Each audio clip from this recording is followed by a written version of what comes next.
Assalamu alaikum students, how are you? I hope you all are fine. Today we are going to study grammar English class 2. As we study before the use of this and that. This का मतलब ये नज़दीक की चीज़ के लिए एक चीज़ singular चीज़ के लिए यूज़ होता है और सिंगुलर वो के लिए दैट यूज़ होता है, ठीक है। दिस ये मतलब एक चीज़ के लिए, दैट जो दूर हो एक चीज़ उसके लिए दैट इस्तेमाल होता है। हम ये पहले पढ़ चुके हैं। दिस नज़दीक की चीज़ों के लिए दिस और दूर की चीज़ों के लिए दैट, और वो भी अगर सिंगुलर चीज़ें। अगर प्लूरल होंगी तो उसके लिए दीज और दोज का वर्ड इस्तेमाल होता है, ठीक है। आज हम पढ़ रहे हैं नेगेटिव बनाने का तरीका। नेगेटिव का मतलब होता है जिसमें नहीं इस्तेमाल होता, नो, मनफी, मतलब कि नॉट, जिसमें इस्तेमाल हो उसको कहते हैं नेगेटिव। दिस और दैट से शुरू होने वाले जुमलों को मनफी बनाने के लिए इज़ के बाद नॉट लगा देते हैं, ठीक है। अगर इन्हीं जुमलों को दिस इज़ अ मैन, अगर हम वहीं कहेंगे कि दैट इज़ अ मैन, वो एक आदमी है, फिर हम कहेंगे वो एक आदमी नहीं है, तो हम इसको क्या चेंज कर देंगे, दैट इज़ के बाद नॉट लगा देंगे। इज़ के बाद क्या लगेगा, नॉट, ठीक है। जितने भी इज़ होंगे उसके बाद नॉट लगा देंगे, चाहे वो दिस के साथ हो या चाहे वो दैट के साथ हो। मनफी बनाने का ये तरीका है, उसको इंग्लिश में नेगेटिव कहते हैं, ठीक है। आज हम देखते हैं। सबसे पहले है this is not a pen. अगर सादा लफ्ज़ों में देखें तो वो होगा दिस इज़ अ पेन, ये एक पेन है। और इसको नेगेटिव बनाना है तो इज़ के बाद नॉट लगा देंगे, इज़ के बाद नॉट लगा देंगे तो वो बन जाएगा this is not a pen, ये एक पेन नहीं है, ठीक है। इसी तरह अगला देखते हैं। दिस इज़ सिंपल, अगर फिक्रा देखें तो वो होगा दिस इज़ अ डोल, ये एक डोल है। लेकिन अगर इसको हमने मनफी बनाना है या नेगेटिव बनाना है तो इसके साथ इज़ के बाद नॉट लगा देंगे, तो ये बन जाएगा दिस इज़ नॉट अ डोल। इसी तरह दिस इज़ अ चेयर, ये सिंपल सेंटेंस है और मनफी बनाने के लिए नॉट लगाएंगे इज़ के बाद, वो क्या बन जाएगा, this is not a chair. और जब भी फिक्रा फिनिश होता है तो उसके हमेशा एंड में फुल स्टॉप लगाते हैं, ठीक है, ये आपने याद रखना है।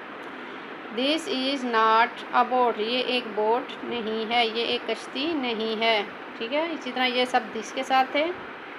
अब दैट के साथ इनका इस्तेमाल देखते हैं। That is not a book, वो एक बुक नहीं है, वो एक किताब नहीं है। That is not a car, वो एक कार नहीं है, ठीक है। इसी तरह that is not a chair, वो एक कुर्सी नहीं है। That is not a doll, वो एक गुड़िया नहीं है, ठीक है। नॉट किसके बाद लगाते हैं, इज़ के बाद, ठीक है। दिस और दैट के बाद जब इज़ का वर्ड आ जाता है तो उसके साथ नॉट लगा देने से वो फिक्रा मनफी बन जाता है, नेगेटिव बन जाता है, ठीक है। कोई फिक्रा नेगेटिव बनाना हो तो इज़ के बाद नॉट लगा देते हैं। और इसी तरह इंटेरोगेटिव को कहते हैं सवालिया।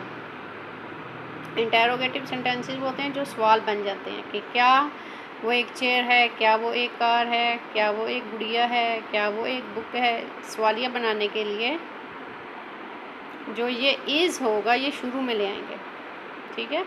सवालिया बनाने के लिए हम क्या करेंगे, जितने भी ये इज़ लिखे हुए हैं इनको शुरू में ले आएंगे, बिल्कुल स्टार्ट में, और बाकी फिक्रा सेम वही रहेगा, उसमें कोई चेंजिंग नहीं आएगी, ठीक है।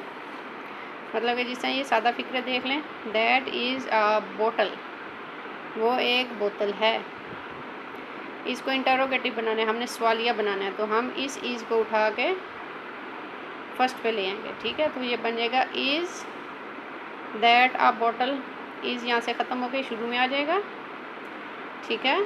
तो वो बन जाएगा इज़ दैट अ बोतल, क्या वो एक बोतल है, ठीक है। ये अंदर वाला इज़ उठा के स्टार्ट में ले आएंगे। इसी तरह अगर इसको सवालिया बनाना है तो इसको शुरू में ले आएंगे। ये जितने भी इज़ हैं इनको स्टार्ट में ले आएंगे तो ये सवालिया बन जाते हैं, इंटेरोगेटिव बन जाते हैं। ये देखिए इंटेरोगेटिव का मतलब होता है सवालिया। दिस और दैट से शुरू होने वाले जुमलों को सवालिया बनाने के लिए इज़ को सेंटेंस के शुरू में लाएं और आखिर में सवालिया निशान लगाएंगे, ठीक है। ये सवालिया निशान होता है, क्वेश्चन मार्क, ठीक है। ये हमेशा किसी भी क्वेश्चन के एंड में लाजमी लगाया जाता है, ठीक है। अब ये सादा फिक्रा इसका देखा जाए तो ये था दिस इज़ अ कैप। सादा फिक्रे में ये क्या है, दिस इज़ अ कैप, लेकिन सवालिया बनाने के लिए हम इज़ को शुरू में ले आए, वो बन गया इज़ दिस अ कैप, क्या ये एक कैप है या क्या ये एक टोपी है, और आगे सवालिया निशान क्वेश्चन मार्क भी लगाएंगे लाजमी। ठीक है, इसी तरह नेक्स्ट देखते हैं, ये सिंपल में आएगा दिस इज़ अ रैबिट, ये एक खरगोश है। इंटेरोगेटिव में ये बन गया इज़ दिस अ रैबिट, क्या ये एक खरगोश है, और फिर आगे सवालिया निशान भी बनेगा। इसको देखते हैं, ये सिंपल में है दिस इज़ अ कप, ये एक कप है। इंटेरोगेटिव बना हुआ है तो इसमें ये क्या बन गया इज़ दिस अ कप, क्या ये एक कप है या क्या ये एक प्याला है। ठीक है बच्चों, आपको समझ आ गई। इंटेरोगेटिव बनाने के लिए इज़ को शुरू में ले आते हैं और नेगेटिव बनाने के लिए इज़ के बाद नॉट लगा देते हैं। ठीक है, ये फ़र्क आपने लाजमी याद रखना है। इसी तरह अगला फिक्रा देखते हैं, इज़ दिस अ मैन, क्या ये एक आदमी है। इज़ दिस अ बैग, क्या ये एक बैग है। आगे सवालिया निशान आपने लाजमी लगाना है सवाल के बाद। जब भी शुरू में इज़ आ गया तो समझ लें वो क्वेश्चन है। Is that a fan, is that a plate, is that a women. ठीक है, आपने इनको नेगेटिव वाले और इंटेरोगेटिव वालों को अच्छे से याद करना है। इनके रूल्स को भी याद रखना है कि कब नॉट लगाएंगे तो वो क्या चीज़ बन जाएगी, और अगर इसको शुरू में ले आएंगे तो उससे क्या बनेगा, और इसको आपने अपनी कॉपीज़ पे नोट डाउन करना है। ये अच्छे से देख लें, यहाँ से इनको हेडिंग्स के समेत आपने अपनी कॉपीज़ पे लिखना है और अच्छे से याद करना है। ठीक है बच्चों, अल्लाह हाफिज़।